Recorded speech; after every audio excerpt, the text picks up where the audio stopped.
Mapagpalang araw po sa inyong lahat. Welcome to DJ Sean Stories. Turn on your notification bell, like and subscribe para sa crime stories araw-araw. Para sa ating storya ngayon, ito ay sinuggest ng isa sa ating mga manonood. Ang storya ng Ding family.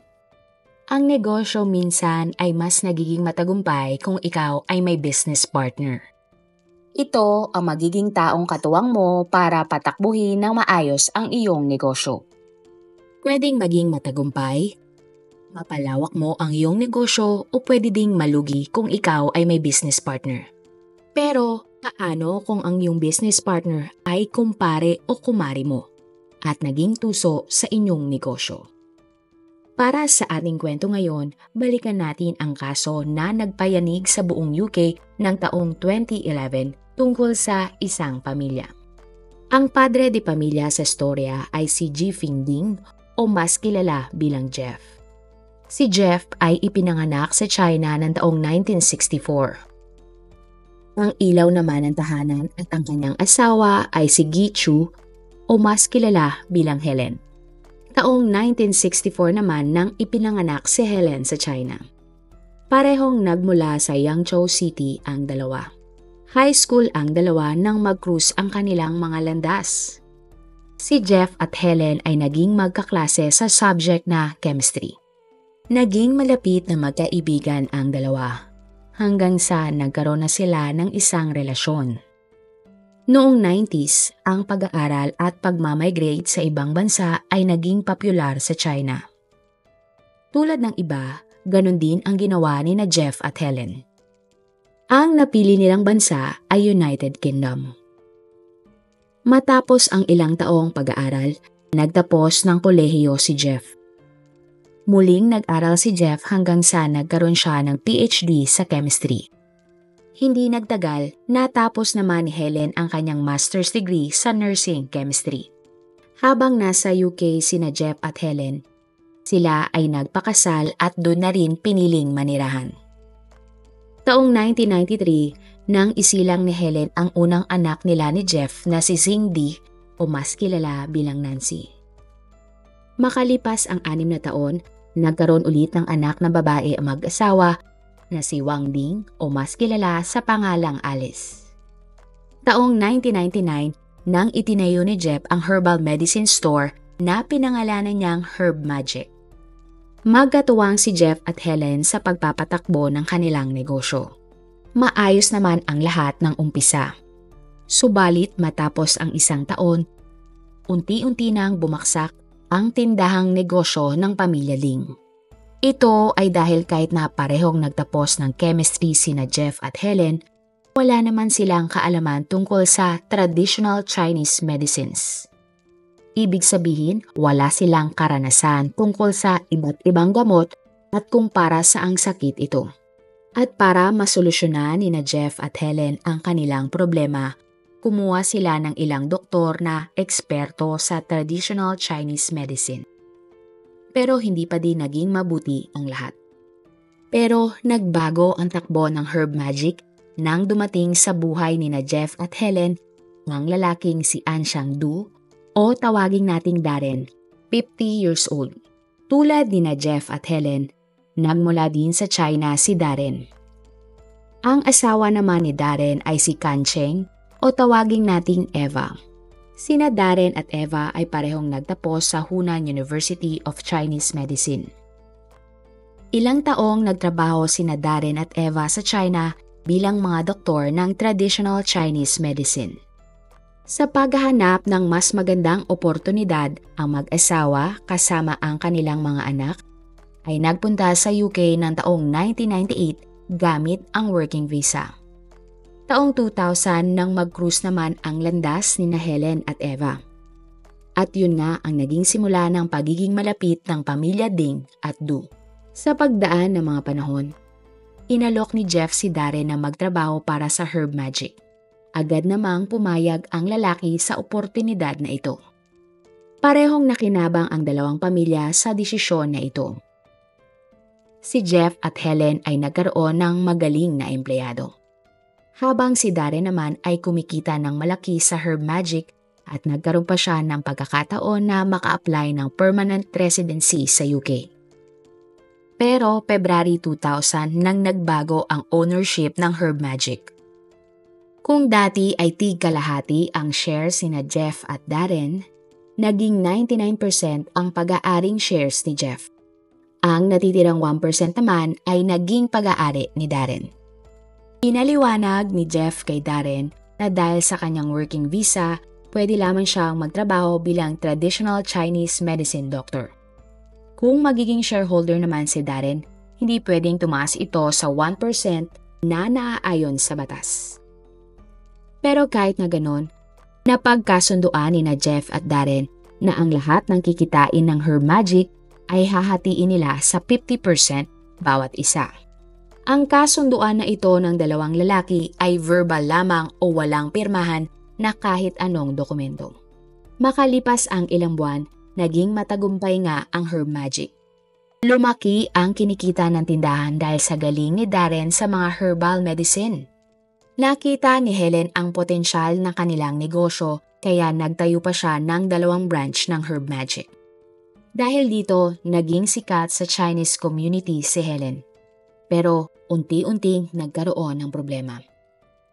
Tinatago at inililihim umano ni Helen ang mga financial reports ng mga tindahan mula kay Darren.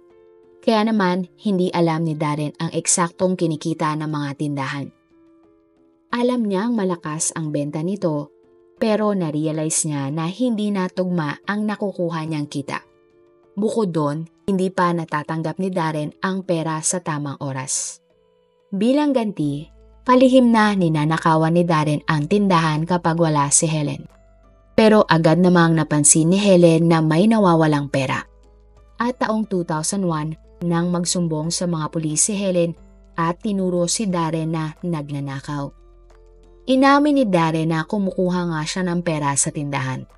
Ngunit iginiit ni Darren na bilang may-ari at shareholder, normal lamang ang kanyang ginawa. Pinayuhan sila ng mga pulis na kundi sila mag-aayos, magsampa na lang sila ng kaso sa korte. Agad namang nagkaayos sina Helen at Darren. Sa kondisyong hindi nahahabulin pa ni Helen ang kinuhang pera ni Darren at tapos na ang ugnayan ng pamilya Ding kay Darren. July 25, 2001, nakipag-partner si Helen sa isa niyang kaibigan at nagtayo sila ng bagong herbal medicine store. Matapos namang makuha ni Darren ang kanyang permanent residency ng taong 2002, nagtayo siya ng sarili niyang herbal medicine store, ang Natural Care. Sumunod namang itinayo ni Darren ang isang pharmaceutical company. At noong November 2002, gumastos ng 5.7 million pesos si Darren para sa binili niyang bahay para sa kanyang pamilya. Samantala, si Jeff naman ay nagtrabaho bilang professor sa Manchester Metropolitan University. Kasabay ng pamamahala ni Helen sa kanilang mga negosyo, nag-part-time job siya bilang isang Chinese language teacher sa isang eskwelahan. Kahit na ang lahat ay tila naka-move on na, si Darren ay hindi pa pala. Ang nasa isip kasi ni Darren, dapat makuha niya ang pera mula kina Jeff na sa tingin niya ay hindi niya nakuha nang sila ay magkasosyo pa. Sinubukang kausapin at hingi ni Darren ang pera sa Ding family, pero dumaan ang ilang taon na walang napala si Darren. Kaya naman noong taong 2007, nagdesisyon si Darren na magsampa ng kaso laban sa pamilya Ding. Sa kaso, hinihingi ni Darren mula sa pamilya Ding ang kabuuang pera na utang sa kanya na mag-asawa mula nang sila ay maging magkasosyo ng taong 2000 hanggang 2002. Sinabi ni Darren na napakaliit lamang ng kanyang perang nakuha kumpara sa napagkasunduan nila ni Helen. Matapos matanggap ni Helen ang subpina, agad niyang inilipat ang kanilang pera at mga ari-arian para walang mahanap na ebidensya laban sa kanya si Darren. Ibinenta ni Helen ang mga herbal medicine store ng kanilang pamilya. Habang gumugulong ang trial, nakita ni Helen na malaki ang posibilidad na siya ay matalo sa kaso ni Darren. Kaya naman, inilipat ulit ni Helen ang natitirang pera at ari-arian ng kanyang pamilya sa pangalan ng ibang tao. November 12, 2007, bumaba ang hatol ng korte. Talo si Helen at inutusan siya ng korte na bayaran si Darren ng 1.7 million pesos para sa mga nagastos niya sa abogado. Tungkol naman sa pera ng Herb Magic, sinabi ng judge na sa ibang trial mangyayari ang solusyon doon.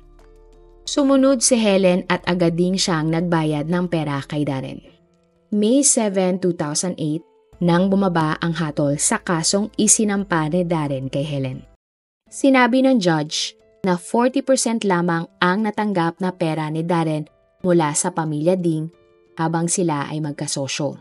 Kaya naman, inutusan ng judge si Helen na bayaran si Darren ng 2 million pesos para sa natitira niyang shares ng kumpanya. Pumayag din ng judge sa hiling ng abogado ni Darren na i-freeze ang mga asset ni Helen para makasiguradong magbabayad ang babae kay Darren. Gayunpaman, mautak si Helen. Bago pa makapagdiwang si Darren mula sa kanyang pagkapanalo sa kaso, ang tuso na si Helen ay kumilos na pala. At nang May 8 ng umaga, nabenta na ni Helen ang bahay na pagmamay-ari ng kanilang pamilya. Pagkatapos ay nag-file si Helen ng bankruptcy. Sa mga ganitong pagkakataon, kapag ang isang tao o kumpanya ay nag-file ng bankruptcy, pwede silang hindi magbayad o i-delay ang kanilang pagbabayad sa kanilang mga utang. Sa kabilang banda, kahit na May 7 pa lumabas ang desisyon ng korte, hindi agad ito naging epektibo dahil kailangan pa ng 2 araw para maayos ang mga papeles. Ibig sabihin, nauna nang nabenta ni Helen ang bahay at nakapag-file siya ng bankruptcy bago pa man bumaba ang hatol ng korte. Sa makatwid, bankrupt na si Helen bago pa man i-freeze ng korte ang kanyang mga ari-arian. At dahil nag-file nga ng bankruptcy si Helen, hindi na niya kailangan pang bayaran si Darren. Walang nilabag na batas si Helen kaya walang nagawa si Darren kundi tanggapin na lamang ang nangyari kahit marami siyang perang nailabas sa pagsasampa ng kaso. Makalipas ang ilang buwan, nakakuha ng impormasyon si Darren na muling nakatira ang pamilya Ding sa bahay na ibinenta ni Helen. Sa kanyang pagsasaliksik, nalaman ni Darren na ibinenta ang bahay sa mas mababang halaga ng taong 2008 kaysa sa halaga na nabili ito ni Helen ng taong 2002. Kataka-taka ito para kay Darren dahil dapat mas mataas na halaga ang bahay kumpara noon. Mas mataas dapat binenta ni Helen ang kanilang bahay. Nalaman din ni Darren na ang bumili ng bahay ay ang bagong business partner ni Helen. Doon na na-realize ni Darren na naisahan at naloko siya ni Helen para hindi siya bayaran ng babae. Dahil dito, muling nagsampa ng kaso si Darren kay Helen at sa business partner nitong si Paul. Inakusahan ni Darren ang dalawa na iligal ang naging transaksyon ng pagbebenta ng bahay. Ayon ba kay Darren, ginawa ng dalawa ito para mailipat ni Helen ang kanyang ari-arian kay Paul at magmukha siyang na-bankrupt. May 2010 nang lumabas ang desisyon ng korte at muling nanalo si Darren. Pinawalang bisa ng judge ang nangyaring bentahan ng bahay. Hindi naman tinanggap ni na Helen at Paul ang pasya ng korte at umapila sila sa High Court. At ng June 2010, lumabas ang final na hatol. Sinabi ng judge na kahit mababa ang halaga ng bahay nang ibinenta ito ni Helen kay Paul, wala silang nilabag na batas. Ibig sabihin, legal ang nangyaring bentahan at natalo si Darren sa kasong inihain niya laban sa dalawa. Sa kabuuan, 6.4 million pesos ang nawala kay Darren para sa ilang taon niyang pakikipaglaban sa pamilya Ding. Hanggang sa nangyari na nga ang hindi inaasahan. April 28, 2011, ang police station ay nakatanggap ng isang tawag. Ang tumawag ay isang babaeng kapitbahay at kaibigan ng pamilya Ding. Ayon sa tawag, Ilang beses siyang kumatok sa bahay ng pamilya Ding pero walang sumasagot. Bago daw iyon, hindi na niya napansin pa ang mga ito na lumabas ng bahay. Walang ginawa ang mga pulis ng mga oras na iyon at sinabi na baka nasa bakasyon lamang ang buong pamilya. Gabi ng April 29, may selebrasyon sa komunidad kung saan nakatira ang pamilya Ding. Nagsasaya sila dahil ito ay ang araw ng kasal ni na Prince William at Catherine Middleton. Nagtaka ang mga nakakilala sa pamilya Ding na walang dumalo ni isa sa mga anak ni Helen. Samantala, ang lalaking kapitbahay ng pamilya Ding ay napasilip sa bahay ng mga ito. Nagulat siya nang makakita siya ng mga dugo sa sahig ng bahay. Agad siyang tumawag sa mga pulis para i-report ang kanyang nakita. Maya-maya pa ay dumating agad ang mga pulis sa bahay ng pamilya Ding. Nagulat sila nang makita ang mag-asawang Jeff at Helen sa sahig na may mga dugo. At pag-akyat nila sa second floor ng bahay, natagpuan naman nila sina Nancy at Alice na ganun din. Duguan katulad ng kanilang mga magulang. Dito na nakumpirma ng mga pulis na wala ng buhay ang pamilya Ding. Sina Jeff, Helen, Nancy at Alice. Sa autopsy sa mga biktima, saksak ng patalim ang ikinamatay ng buong pamilya. At ng May 1, 2011, nang inanunsyo ng mga pulis sa publiko na ang sospek sa pagpatay sa pamilya Ding ay ang dati nilang business partner na si Darren. Naniniwala ang mga pulis na dahil sa away pamilya Ding at ni Darren, may motibo siyang patayin ang mga ito. Ang investigasyon. Hinanap ng mga pulis si Darren sa lahat ng lugar na pwede niyang mapuntahan. Nagpunta din sila sa Chinatown ng UK para maglagay ng wanted poster ng mukha ni Darren. Subalit hindi nakipagtulungan ang mga may-ari ng tindahan sa mga pulis. Tingin kasi nila, malas ang maglagay ng wanted poster. Matapos ang investigasyon, nakabuo ang mga pulis ng posibleng nangyari base sa kuha ng CCTV. Sa kuha ng CCTV, nakita si Darren na sumakay ng tren ng April 29 papunta sa Birmingham kung nasaan ang kanyang tindahan. May nakakita din kay Darren na gumawa ito ng sulat at kumuha nga ng isang patalim. Pagkatapos, nakita si Darren sa isang istasyon ng tren papunta sa lugar kung nasaan nakatira ang pamilya Ding. Sumakay siya ng bus bandang 1:00 ng hapon. At bago nga siya bumaba ng bus, nagtanong pa siya ng direksyon sa bus driver. Nang nasa Woton na si Darren, nagtanong-tanong siya kung nasaan ang bahay ng pamilya Ding. Maya-maya pa, narating na ni Darren ang bahay ni na Helen. Agad siyang nakapasok sa loob dahil bukas ang gate. Nakita ni Darren si Jeb at agad niyang inatake ito ng patalim. Pagkatapos ay nakita naman niya si Helen at inatake din. Narinig umano ni Darren ang dalawang anak ng mag-asawa na nasa taas ng bahay. Umakyat siya sa kwarto ng mga ito at sinaktan din ang mga dalaga hanggang sila ay masawi. Nakatawag pa nga umano ang isa sa mga anak ni Helen ng 999 pero hindi na ito nakapagsalita. Nang tinrace naman ng mga pulis ang lokasyon ng tawag, ay maling impormasyon ang kanilang nakuha. Dahil doon, hindi na nagawa pang tulungan ng mga pulis ang pamilya Ding.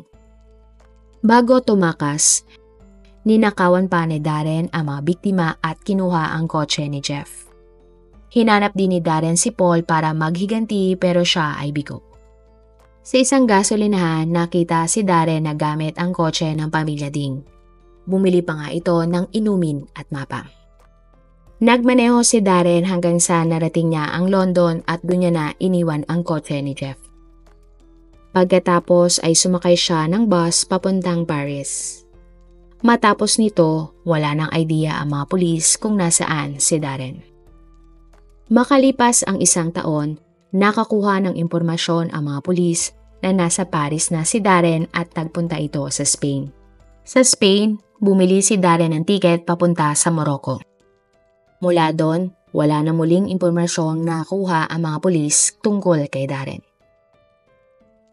April 29, 2012, Nang nasawi naman ang business partner ni Helen na si Paul dahil sa stroke. Eksaktong araw kung kailan nasawi din ang pamilya Ding ng taong 2011. Nagpunta ng China at Spain ang mga pulis ng UK para subukang hanapin si Darren. July 2012 naman nang nagkaroon ng update sa kaso. Nakatanggap ang Morocco Police ng impormasyon na si Darren ay nagtatrabaho sa isang construction site. Agad na nagpunta ang mga pulis sa lokasyon at naaresto si Darren. Dumating ang mga pulis ng UK sa Morocco at kinumpirma nga nila na si Darren nga ang lalaking naaresto. May isang problema nga lang. Walang extradition treaty ang Morocco sa UK, pero nagkaroon na lamang ng negosyasyon ang dalawang bansa. Hanggang sa ng February 2013 nang naibalik nga sa UK si Darren. Kinasuhan ng 4 counts ng murder si Darren at ikinulong habang naghihintay ng trial. November 12, 2023, nagsimula ang trial ng kaso. Nag-plead ng guilty si Darren sa mga kaso, subalit iginit niyang hindi niya sinasadya ang nangyaring krimen. Ayon sa kanyang mga abogado, wala daw sa tamang katinuan si Darren dahil sa stress na kanyang pinagdaanan. Manslaughter lang dapat ang ikaso sa kanyang kliyente o napatay niya ang pamilya Ding nang hindi niya sinasadya. Nawala na daw sa tamang pag-iisip si Darren dahil halos 10 taon nga siyang nakikipaglaban sa korte sa pamilya Ding. Idiniin din ni Darren na nawalan at nalugi siya ng 6.4 million pesos. Napakarami na nga ng perang naubos ni Darren dahil sa mga kaso na isinampa niya kay Helen. At hindi na nga niya nababantayan na maayos ang kanyang mga negosyo at kumpanya dahil nakatuon ang kanyang atensyon sa kaso laban sa pamilya Ding. Matapos ang trial, napatunayang guilty si Darren sa pagpatay sa pamilya Ding. Sinabi ng judge na nasa tamang pag-iisip si Darren nang ginawa niya ang krimen dahil nagawa pa niyang makatakas mula UK. Naniniwala din ang judge na pinagplanuhan ni Darren ang lahat dahil nag-iwan pa ito ng sulat sa kanyang mag-ina bago niya gawin ang krimen. Hinatulan si Darren ng habang buhay na pagkakakulong sa pagpatay sa pamilya Ding na sina Jeff, Helen, Nancy at Alice. Kung ikaw ang tatanungin, ano talaga ang nag-udyok kay Darren para patayin niya ang pamilya Ding? Kung sakasakali man na mangyari sa iyo ang nangyari kay Darren, na iniskam siya at niloko sa pera ng kanyang kumare, ano ang iyong gagawin? Kakasuhan mo ba siya o hindi? Sasampahan mo ba ng kaso ang pamilya ni Helen? O hahayaan mo na lang na nawalan ka ng malaking pera at niloko ka ng iyong dating business partner? Ano ang iyong gagawin? Kung bibigyan ka naman ng pagkakataon na mabigyan ng title ang ating content ngayon, ano ang iyong ilalagay? Marami pong salamat sa inyong panonood. Meron ba kayong mga kwento na gusto nyong i-share sa ating mga manonood? O kung may personal po kayong kwento na gusto nyong i-feature sa ating channel, i-comment down below nyo lang ang inyong mga suggestions. Para naman po sa dagdag kalaman, i-subscribe nyo din po at i-follow ang ating iba pang YouTube channel katulad ng Tagalog Facts and Mysteries by DJ Sean at Manila Boy Wonder Philippines. Marami pong salamat sa pagsuporta nyo sa aming mga channel. God bless everyone!